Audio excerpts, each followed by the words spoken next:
Hola gente, ¿alguna vez han sentido que alguien tiene la razón, pero que algo no cuadra en lo que dice? Quizás estén enfrente a una falacia, un argumento que suena lógico, pero en realidad es una trampa retórica. Hoy vamos a destripar este concepto, vamos a ver qué son las falacias, cuáles son sus tipos y por qué son el pan de cada día en discursos políticos, mediáticos y pseudocientíficos. Así que, vamos pues.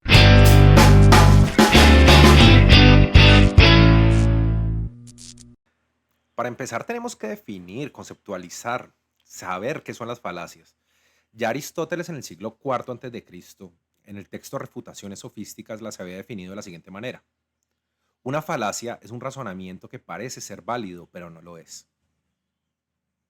Sin embargo, a lo largo de los años esta definición se ha ido complementando por diferentes filósofos. Para este video vamos a tomar como punto de partida la definición que da el filósofo estadounidense Irving Copy, quien en su libro Introducción a la Lógica sostiene que, y cito, una falacia es un error en el razonamiento que aparenta ser correcto, pero que, al ser examinado con mayor profundidad, se muestra defectuoso.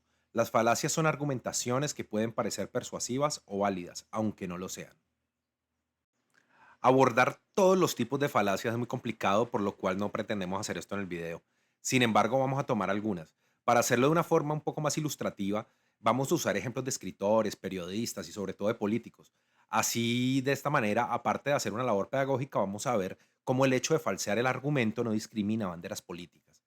A ver si de una vez por todas empezamos a dejar de ver la política como si se tratara de un partido de fútbol o una película maniquea en la cual los buenos e impolutos son aquellos que comparten nuestras ideas, mientras que los malos y los mentirosos son aquellos que piensan de manera distinta.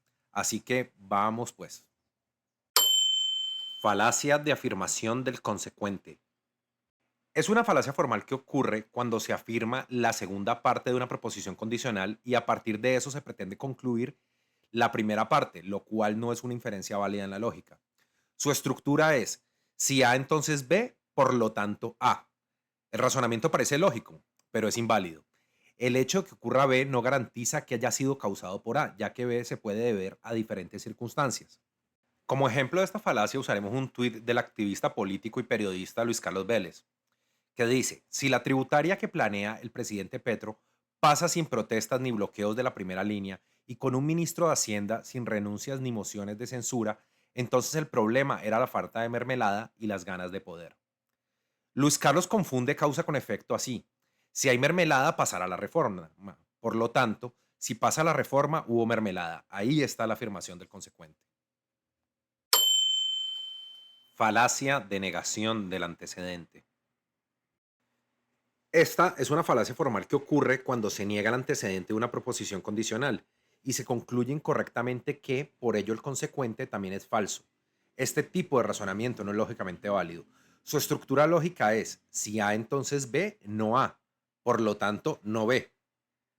Entonces, aunque A no se cumpla, B todavía puede suceder por otras causas. Para entender esta falacia, nos va a ayudar el constitucionalista Alfredo Pertús, el cual dice, nos quieren vender problemas que nunca han sido nuestros, el racismo, por ejemplo. Desde José Hilario López, no hay esclavos en Colombia. 170 años no es poco. Pertús básicamente está diciendo acá, si hay esclavitud, hay racismo. No hay esclavitud, por lo tanto, no hay racismo. Ahí está la falacia. Falacia de falsa disyunción.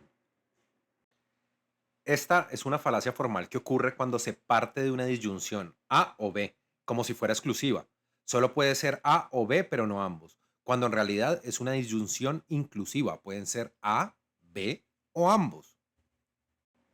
Como ejemplo tenemos a Armando Benedetti, en el cual, haciendo gala de su torpeza, en un tuit dice lo siguiente. Todo lo que es bueno para los ricos nunca es bueno para los pobres. Y si Petro no es bueno para los ricos, quiere decir que es bueno para los pobres. Cuando realmente puede ser o malo para ambos, o bueno para ambos, o bueno para alguno, o bueno para ninguno. Falacia del término medio no distribuido. Es una falacia que ocurre cuando el término medio, el que aparece en ambas premisas del silogismo, pero no en la conclusión, no está distribuido al menos una vez.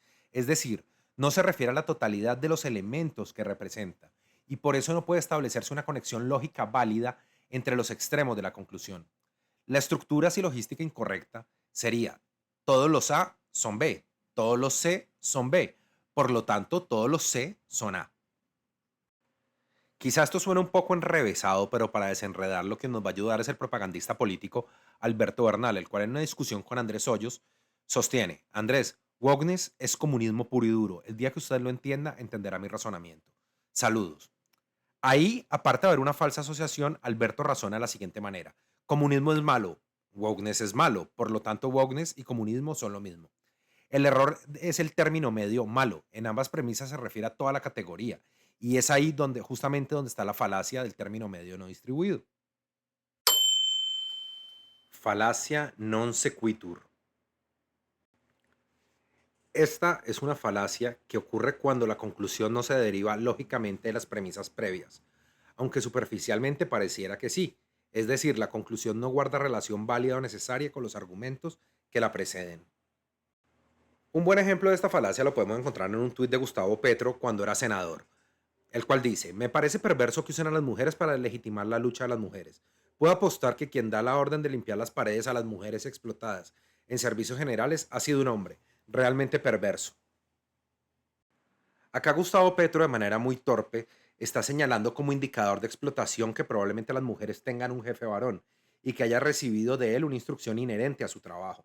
Es decir, las condiciones de explotación realmente no están ahí, no tiene ningún sentido lo que está diciendo. Falacia ad hominem. En este tipo de falacia no se busca refutar el argumento, sino desacreditar personalmente a quien lo expone. Acá vamos a usar un trino de la senadora María Fernanda Cabal, quien, cabe acotar, ha hecho de su cuenta de X un compilado de falacias en sí misma. Ante el anuncio de Gabriel Cifuentes, en el que manifiesta que pronto será publicado el informe de la Comisión de la Verdad, ella responde: desgracia vivir en un país que no agradece a sus soldados su sangre derramada por nuestra libertad. Desgracia que sea un síndrome de la familia Cifuentes mentir con cifras de falsos positivos inventadas por las ONG amigas de la guerrilla. Y desgracia creerle a un cura indigno.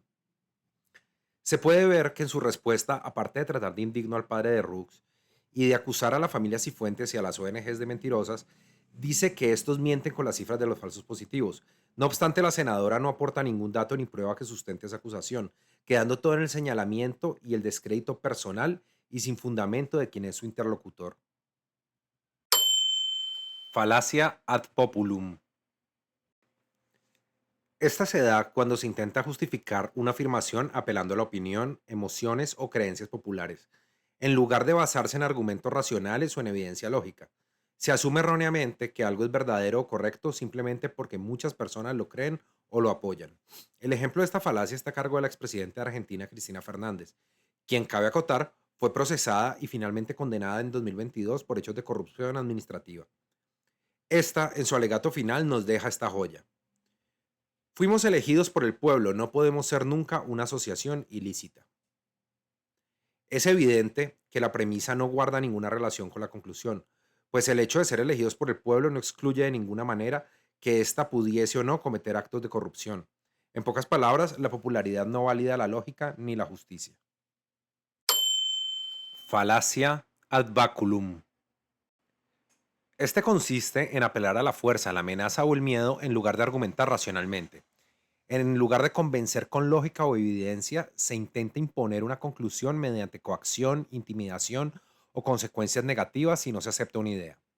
El mejor para este ejemplo es el impresentable de Nicolás Maduro, el cual en la campaña para las elecciones presidenciales de 2024, durante una locución pública, dijo: si no quieren que Venezuela caiga en un baño de sangre, en una guerra civil fratricida, producto de los fascistas, garanticemos el más grande éxito, la más grande victoria de la historia electoral de nuestro pueblo. En este video queda claro que el argumento que usa el dictador busca generar miedo, señalando sin fundamento alguno que la oposición va a generar un baño de sangre en el caso de ganar las elecciones. En pocas palabras, hace del miedo un sustituto de argumentos racionales. Falacia ad misericordiam. Este ocurre cuando se intenta ganar un argumento apelando a la compasión, lástima o emociones, en lugar de proporcionar razones válidas o evidencia lógica. Se sustituye la argumentación racional por un intento de manipular emocionalmente al interlocutor. En este particular nos va a ayudar el autodenominado mejor fiscal de la historia de Colombia, el señor Francisco Barbosa, quien durante la pandemia, en pleno confinamiento, usó su calidad de funcionario público para viajar a San Andrés con su hija y una amiga de esta, el cual, ante las preguntas de los periodistas, no tuvo ninguna vergüenza en responder esto. Es una actividad, como ustedes se han dado cuenta en estos últimos meses, que me ha generado trabajo 24 horas al día. Yo tengo una niña adolescente y quiero que se pongan en el corazón también de una persona que más allá de ser fiscal es padre de familia.